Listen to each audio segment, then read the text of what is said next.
If you found this video, odds are you already know about Kenshi. But just in case you don't, I'll give you the basic rundown of what Kenshi is. Kenshi is this. Kenshi can also sometimes be this, or this. But sometimes, when you play your cards just right, Kenshi is this. Now to those that play Kenshi, killing one of these things honestly really isn't that big a deal. But to a newbie, this is the moment when you say to yourself, hey, I just kicked that bug thing's ass. Finally, I could go out and explore the world instead of cowering in town 24/7. This is great. I'm actually becoming somebody. Until you realize you were very, very wrong.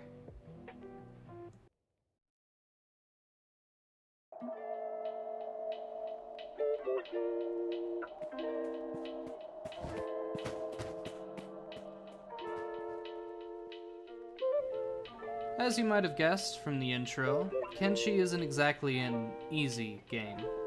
You aren't the chosen one, or a great warrior, or hell, even a competent human, Czech, robot, bug being at the start. You aren't special, and the game lets you know that the moment you gain control of your little twig creature. The fact the game makes it so clear just how not the chosen one you are at the start is honestly what keeps me coming back. But, without further ado, this is Kenshi.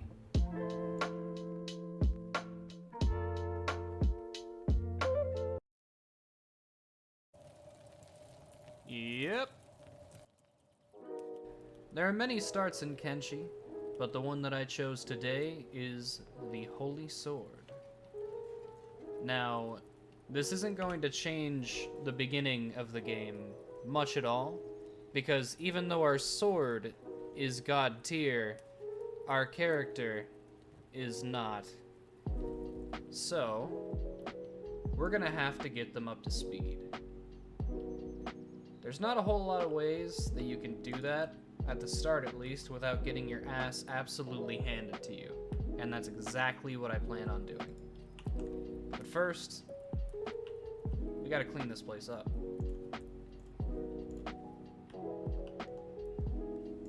Hello, barman. Let's trade. 3? Not a whole lot, but hey, it's better than nothing. We can buy ourselves some food with that. Let's see, how much is this? 15? That's better than 10. But I can cook the meat myself. Wait. What? Why is raw meat more expensive than grilled meat? That is bizarre. I could buy crackers. Or at least I would be able to buy crackers if I could afford it. Actually. Basic math has failed me again. So there are 3 ways of getting cash in the early game of Kenshi. Number 1 is find dead guys, scavenge their stuff, and sell it. You can also find living guys and taunt them, have them chase you around a little bit until you get to a town and wait for them to eventually become dead guys, thanks to the local guards. And you pick up their stuff, sell it, same thing. Number 2 is pick up trash, sell it, self-explanatory.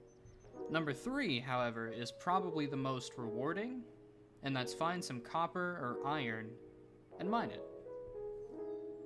Mining is probably both the easiest and most rewarding of the 3, since you can take a small amount of what you mine and stash it in your pockets, and gain strength by running around the town for a bit. Iron is the best for strength training, while copper is better for selling.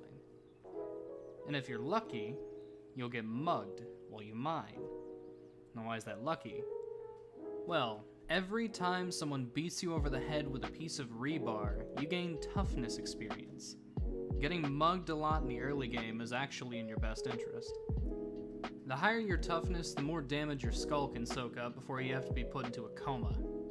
Just try not to let giant mechanical spiders mug you like I did. They don't want your food. They want to be left alone.